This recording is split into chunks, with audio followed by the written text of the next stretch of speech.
మీకు ఆ పార్టీలో బాగానే తెలుస్తుంటుంది.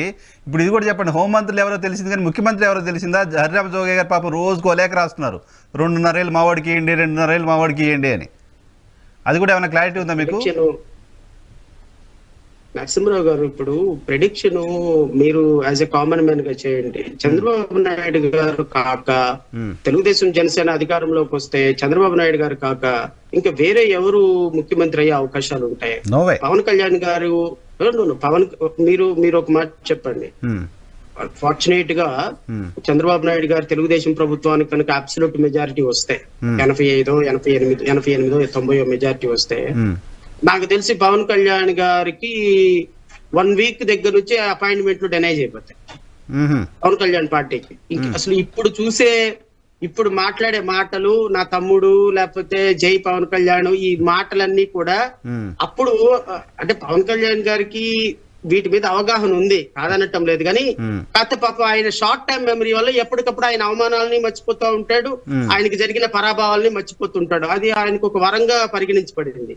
సో అందువల్ల రేపొద్దున ఈ 2 పార్టీలు గెలిచిన తర్వాత, ఒకవేళ గెలిస్తే, గెలవు 99.9% నా ప్రెడిక్షన్ లో వీళ్ళకి అధికారం వచ్చే అవకాశం లేదు. ఒకవేళ గెలిస్తే మాత్రం రాష్ట్రంలో అన్ని విధాలుగా ప్రతిపక్షం మీద మళ్ళీ ఒక విధమైనటువంటి ప్రతిపక్ష మీద పోరాటం చేయటం, ప్రతిపక్షాలను అరెస్టులు చేయటం, వీళ్ళిద్దరి మధ్య పంచాయతీలు రావటం. సో ఆయనేమో నాకు డిప్యూటీ సీఎం ఇవ్వాలని అంటూ చాలా జరగొచ్చు. మేబీ అసలు వీళ్ళిద్దరు కలిసి ఎలక్షన్ వరకు వెళ్తారో లేదో లెట్ us see. ఇది ఇంట్రెస్టింగ్. ఇప్పుడు భారతీయ జనతా పార్టీ జనసేనను టీడీపీ దగ్గర నుంచి బయటికి తీసుకొచ్చే ప్రయత్నం కూడా చేస్తుంది. జనసేన ఒంటరిగానే వెళ్తుంది, జనసేన బీజేపీ కలిసి వెళ్తాయనే ప్రిడిక్షన్ కూడా ఉంది, దానికి లాజిక్ కూడా ఉంది.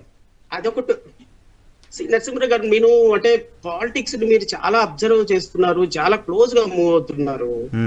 రాష్ట్రాల్లో ఏం జరుగుతుంది, భారతీయ జనతా పార్టీ ఏ విధంగా 10 తలల పాము ఏ విధంగా కబళిస్తుంది రాష్ట్ర ప్రభుత్వాల అధికారాలని ఈ మధ్యకాలంలో మీరు చూస్తుంటారు. నాకు తెలిసి చంద్రబాబు నాయుడు తెలుగుదేశం ప్రభుత్వానికి బొటాబొటి మెజారిటీ వచ్చిన ఈ ప్రభుత్వం పూర్తి కాలంలో అధికారంలో ఉంటుందని నేను చెప్పలేను. ఎందుకు అంటే ఎజుమా మూమెంట్ అంటే నేను దీన్ని కొంచెం హైపోథెటికల్ గా నేను చెప్తున్నానేమో అని మీరు అనుకోవచ్చు. హైపోథెటికల్ గా నేను చెప్తున్నాను అనుకోవచ్చు.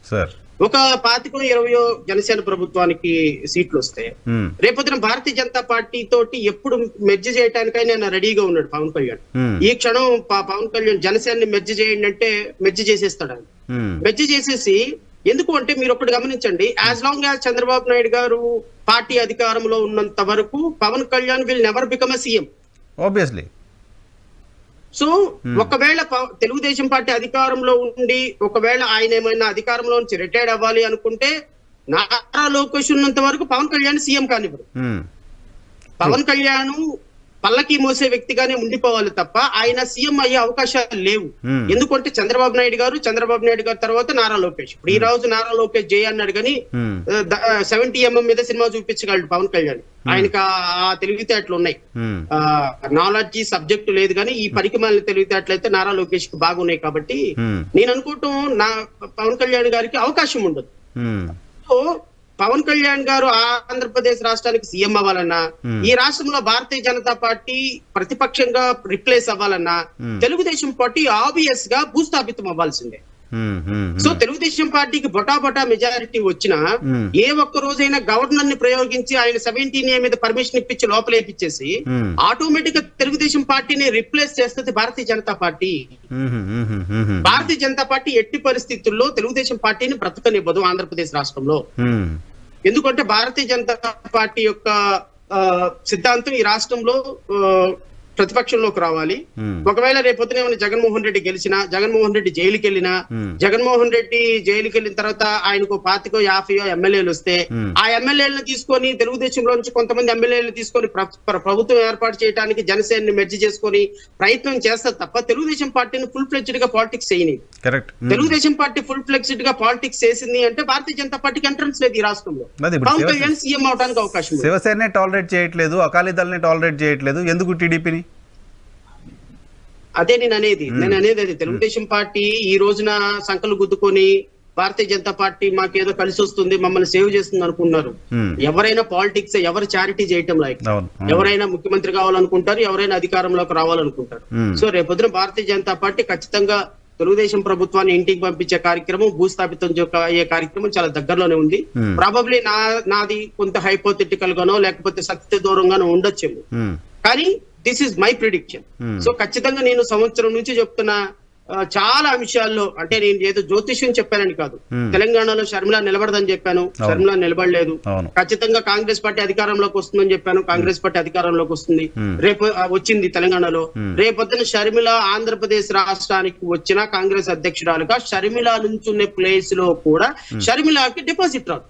కాంగ్రెస్ పార్టీ నాయకులకు పక్కన పెట్టండి, షర్మిల గారికి డిపాజిట్ కూడా రాదు. మీరు ఇది నా జ్యోతిష్యంగానే తీసుకోండి, నాకేం ప్రాబ్లం లేదు. ఎందుకంటే ఆంధ్రప్రదేశ్ లో Congress party is nothing but dead body party. No more in existence.